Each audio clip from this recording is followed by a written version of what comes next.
अध्याय 1 ईश्वर प्रार्थना। कविता परिचय।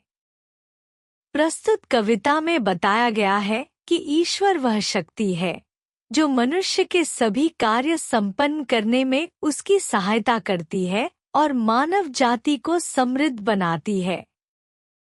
कविता में कवि उस परम शक्ति से अपने लिए उस शक्ति की मांग कर रहा है जिससे धरती पर रह रहे मनुष्य का कल्याण हो सके, दुश्मनी को भुलाकर सब एकता से रह सके और सबके जीवन में खुशियां भर जाए। व्याख्या। कविता में कवि अपने भीतर आत्मविश्वास को मजबूत करने के लिए ईश्वर से प्रार्थना कर रहे हैं। वे चाहते हैं कि हर व्यक्ति नेक मार्ग पर चले और समाज में कोई भी व्यक्ति अपनी गलती से न भटके। साथ ही कवि यह भी चाहते हैं कि समाज में किसी प्रकार की दुश्मनी या बैर न हो, सभी लोग प्रेम और सौहार्द से एक दूसरे के साथ रहें। उनका उद्देश्य यही है कि यदि मनुष्य अपने कार्य निस्वार्थ और ईमानदारी से करें तो जीवन में खुशियां और समृद्धि आ सकती है। कठिन शब्दार्थ। शक्ति, बल, ताकत। अंधेरे, अज्ञानता, अंधकार। जुल्म, अत्याचार, अन्याय। ममता, प्रेम, स्नेह। इतनी शक्ति हमें देना दाता, मन का विश्वास कमजोर होना। हम चले नेक रास्ते पर हमसे भूलकर भी कोई भूल होना। व्याख्या। इस कविता के पहले अंश में कवि ईश्वर से प्रार्थना कर रहे हैं कि उन्हें वह शक्ति दी जाए जिससे उनका मनोबल कभी कमजोर न हो। वे चाहते हैं कि उन्हें हमेशा सत्य और अच्छे मार्ग पर चलने की प्रेरणा मिलती रहे और वे कभी कोई गलत कार्य न करें। ईश्वर से यह दुआ की जा रही है कि वे उनके मन को स्थिर रखें और उनके कदम हमेशा सही दिशा में बढ़े। कठिन शब्दार्थ। दाता, देने वाला, भगवान। विश्वास, विश्वास, यकीन। नेक रास्ते, सही और अच्छे मार्ग। भूल, गलती, चूक। दूर अज्ञान के हों अंधेरे, तू हमें ज्ञान की रोशनी दे। हर बुराई से बचते रहें हम, जितनी भी दे भली जिंदगी दे। व्याख्या। इस अंश में कवि ईश्वर से प्रार्थना कर रहे हैं कि अज्ञान के अंधकार को दूर कर वे उन्हें ज्ञान की रोशनी प्रदान करें। ज्ञान से मनुष्य का मार्गदर्शन होता है और वह जीवन की सही राह पर चलता है। कवि चाहते हैं कि वे हमेशा बुराई से बचें और जिंदगी में अच्छाई को अपनाएं। साथ ही वे ईश्वर से भली जिंदगी की कामना करते हैं ताकि वे जीवन को अच्छे तरीके से जी सकें और समाज में सकारात्मक योगदान दे सकें। कठिन शब्दार्थ। अज्ञान, नासमझी, ज्ञान का अभाव। अंधेरे, अज्ञानता, अंधकार। ज्ञान, समझ, जानकारी। रोशनी, प्रकाश, उजाला। बैर होना, किसी का किसी से भावना मन में बदले की होना। हम चले नेक रास्ते पर हमसे भूलकर भी कोई भूल होना। व्याख्या। इस अंश में कवि ईश्वर से प्रार्थना कर रहे हैं कि उनके दिल में किसी के लिए बैर और बदले की भावना न हो। वे चाहते हैं कि हर इंसान एक दूसरे से प्रेम और सौहार्द से रहे और किसी के प्रति कोई नफरत या द्वेष न पाले। इसके साथ ही कवि यह भी चाहते हैं कि वे जीवन में सही मार्ग पर चलें जिससे उनकी कोई गलती न हो। वे ईश्वर से यह दुआ कर रहे हैं कि उनका हर कार्य सत्य और अच्छे मार्ग पर आधारित हो। कठिन शब्दार्थ।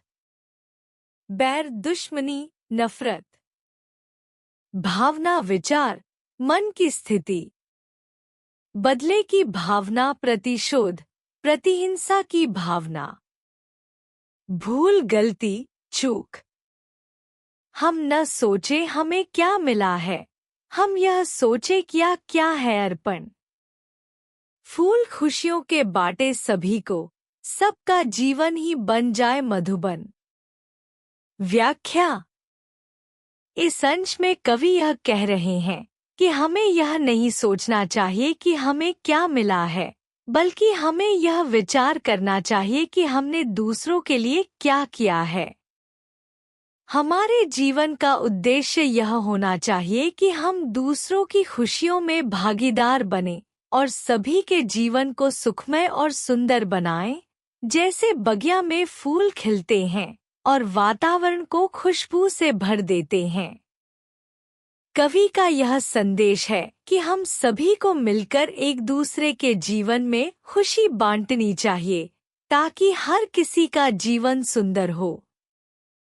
कठिन शब्दार्थ। अर्पण, समर्पण, देना।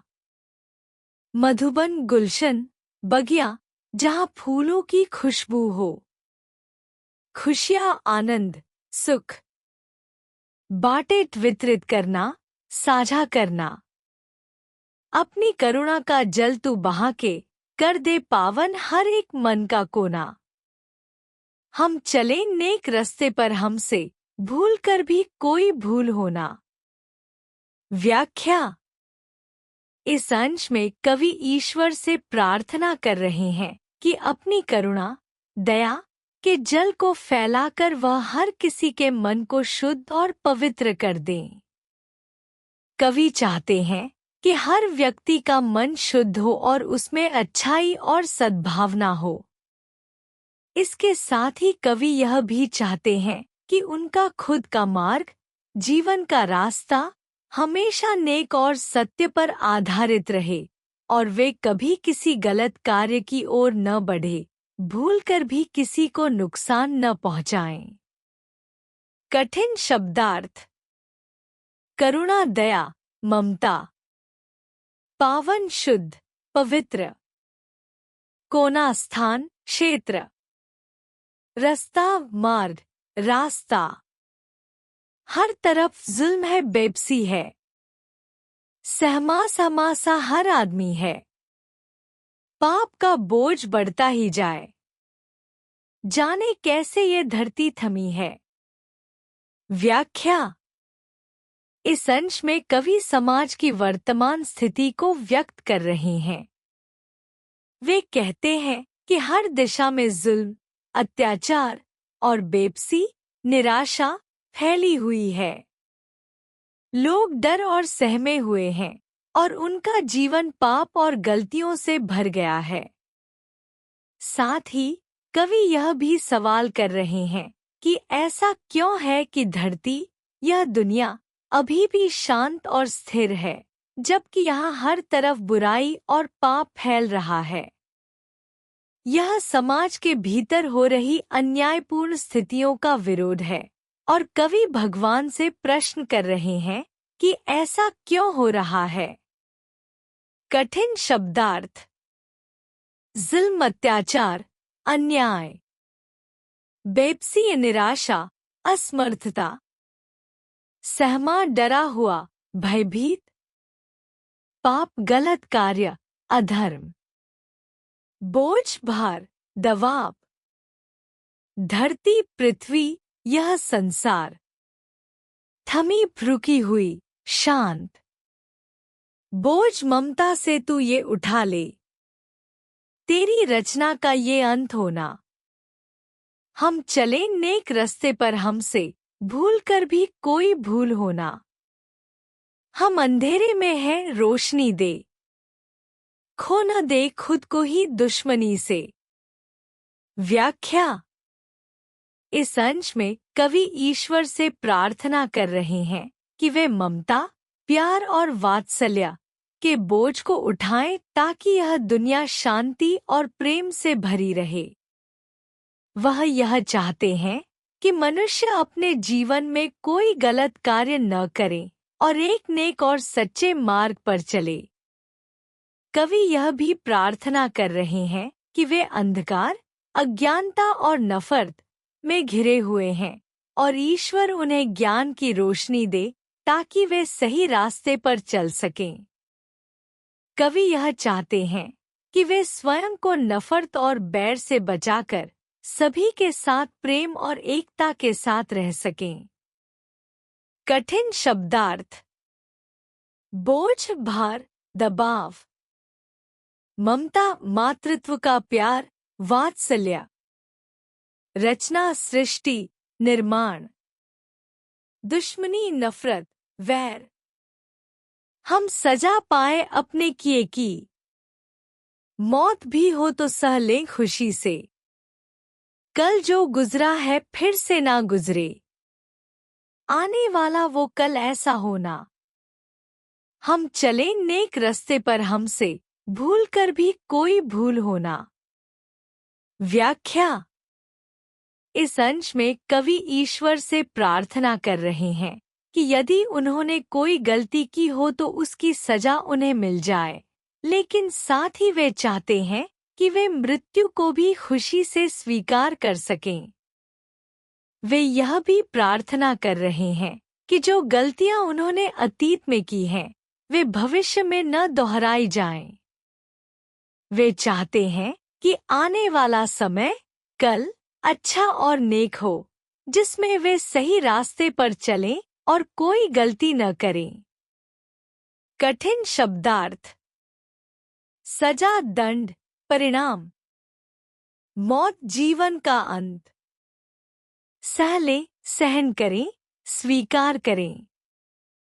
कल, भविष्य, आने वाला समय। संदेश। सभी मिलजुल कर रहें, सबके मन में लोक कल्याण की भावना हो। व्याख्या। इस कविता में कवि ने ईश्वर से प्रार्थना की है कि वह उसे शक्ति दे ताकि वह हर अच्छे कार्य को करने में सक्षम हो सके और दुनिया में शांति, एकता और प्रेम फैल सके। कवि की यह प्रार्थना है कि कोई भी व्यक्ति एक दूसरे से बैर न रखे और सब मिलकर एक साथ प्रेम और भाईचारे के साथ जीवन जीने का प्रयास करें। साथ ही वह अपने आप को सुधारने का संकल्प करता है ताकि उसकी गलतियां कम हो सकें और वह सही मार्ग पर चल सके। कविता में यह संदेश भी है कि हमें अपनी कर्मठता, सद्भावना और धर्म के मार्ग पर चलते हुए जीवन को सुधारना चाहिए। कठिन शब्दार्थ। अर्पण, समर्पण, किसी को कुछ देना। मधुबन, खुशी से भरा स्थान। करुणा, दया, ममता। पावन, शुद्ध, निर्मल। कोना, स्थान, कोण। निष्कर्ष, समरी। इस कविता में कवि ईश्वर से प्रार्थना कर रहा है कि वह उसे शक्ति दे ताकि उसका विश्वास कभी कमजोर न हो और वह सदैव अच्छे रास्ते पर चले। कवि चाहता है कि वह स्वयं और सभी लोग अज्ञानता, दुश्मनी और बुराई से मुक्त होकर एकता और शांति के साथ जीवन जी सकें। वह ईश्वर से यह भी प्रार्थना करता है कि हर इंसान को एक दूसरे से प्रेम और सद्भावना से रहना चाहिए और किसी भी प्रकार की प्रतिशोध या बैर न हो।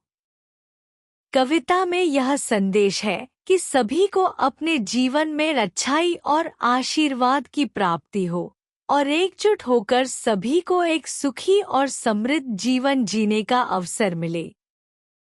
मुख्य संदेश, मेन मैसेज। मानवता और एकता। हमें एकता के साथ रहना चाहिए और किसी से दुश्मनी या प्रतिशोध नहीं रखना चाहिए। सभी का जीवन खुशहाल और शांतिपूर्ण हो। सदाचार और अच्छे मार्ग पर चलना। हमें अपने जीवन में नेक मार्ग पर चलना चाहिए और किसी भी प्रकार की गलतियों से बचना चाहिए। लोक कल्याण की भावना। अपने जीवन में न केवल अपने लिए बल्कि दूसरों के भले के लिए भी कार्य करना चाहिए।